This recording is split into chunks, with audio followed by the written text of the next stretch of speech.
మనతో పాటు డాక్టర్ సుధీర్ ధారా గారు ఉన్నారు. Welcome sir once again. Hi అండి. సార్ ఇప్పుడు చాలా మందికి కామన్ యాక్టివిటీస్ కొన్ని చెప్తాను.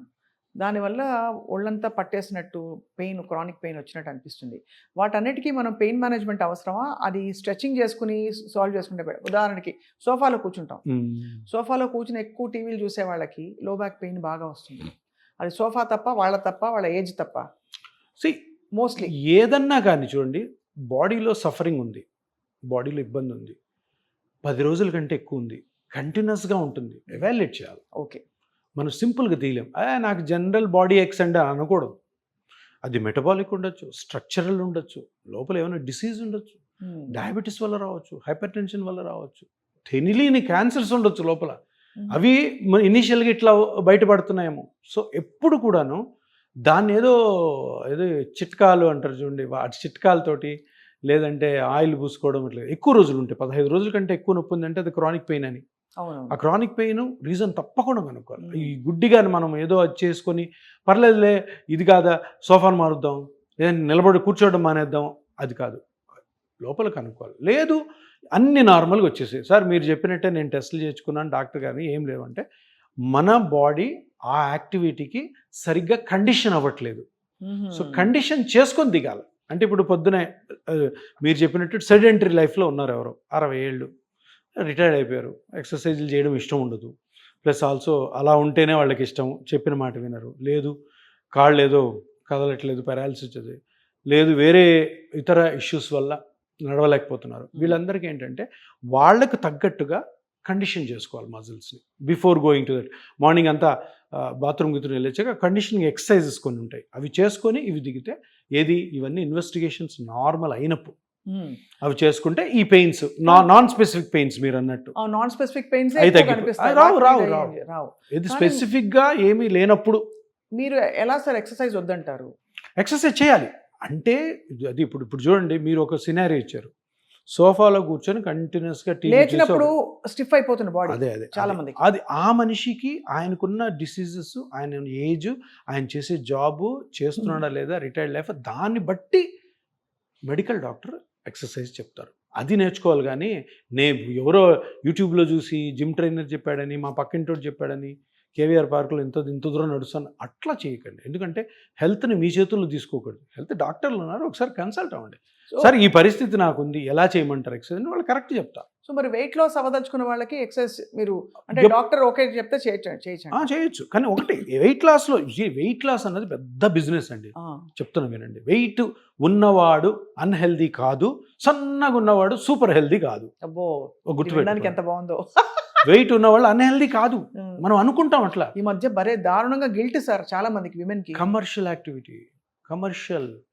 హృతిక్ రోషన్ వస్తాడు, ఈ వెయిట్ గురించి మాట్లాడతాడు, ఇంకొక ఫైటర్ హీరో వస్తాడు, లేదంటే హీరోయిన్స్ బాగా స్లిమ్గా ఉన్నవాళ్ళు మాట్లాడు, నేను అంతలా ఉన్నాను, ఇంత అయిపోయినాను, అంత కమర్షియల్ యాక్టివిటీ.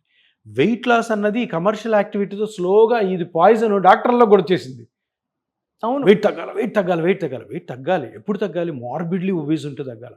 మామూలుగా ఉన్నవాళ్ళు కూడాను పెళ్ళిళ్ళు అయిపోయి చక్కగా ఏదో ఉద్యోగం చేసుకున్న వాళ్ళు కూడాను నేను సన్నగా అయిపోవాలని ఈ ఎక్సర్సైజ్లు, జిమ్లు అనవసరంగా పోయి వేరేవే కొత్తగా తెచ్చుకుంటున్నారు. ఆ లిగమెంట్ టేర్లు, మోకాళ్ళు అరిగిపోవడాలు.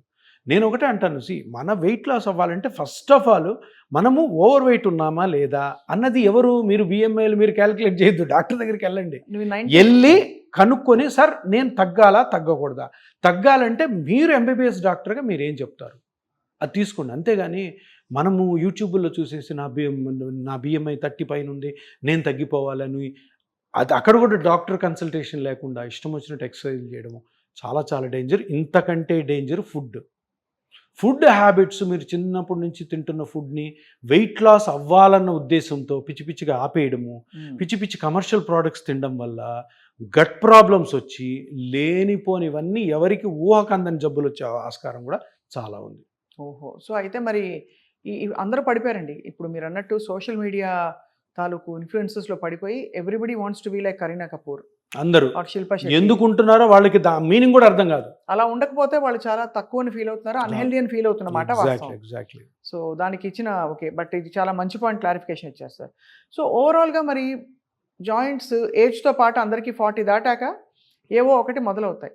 ఏమన్నా కొన్ని బండ గుర్తులు ఉన్నాయా? ఒక 3, 4 మీరు ఇవి చేస్తే కొంత మీరు ప్రొలాంగ్ చేసుకోండి మీ జాయింట్స్ లైఫ్‌ని అని. చేస్తే కాదు, చేయకపోతే చెయ్యకూడను ఉన్నాయి. లైక్ ఒక హౌస్ వైఫ్ తీసుకోండి, ఎక్కువ మంది హౌస్ వైఫ్సే కదా.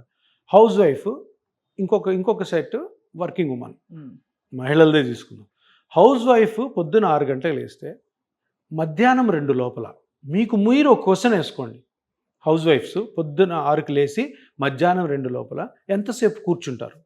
కూర్చోరు. బట్టల విషయంలో వేస్తారు, మళ్ళీ బయట ఊడిపిస్తారు, కూరగాయలు తీసుకుంటారు, మళ్ళీ వంట చేస్తారు, మళ్ళీ అవన్నీ గిన్నెలు తీసి పడేస్తారు. అంటే మనుషులు ఉన్నా కూడా హెల్ప్‌కి వాళ్ళు నిలబడే ఉంటారు. సో మొత్తానికి సార్ హౌస్ వైఫ్స్‌కి, వర్కింగ్ విమెన్‌కి ఎస్పెషల్లీ జాగ్రత్తగా ఆరోగ్యం కాపాడుకోవాలని చెప్పారు ఇవాళ. Thank you so much. And super PRP I think బాగా మొండి పెయిన్ ఉన్న వాళ్ళకి ఎక్స్‌ప్లోర్ చేయొచ్చు.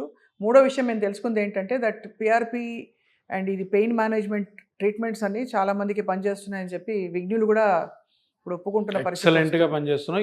ఇదొక మంచి పరిణామం ఇప్పుడు. అదే. ఎందుకంటే అథారిటీస్ కూడా ఓకే చేసాయి. ఓకే. అథారిటీస్ ఓకే చేసాయి అంటే ఇంకెవరికి ఏ డౌట్లు ఉండదు.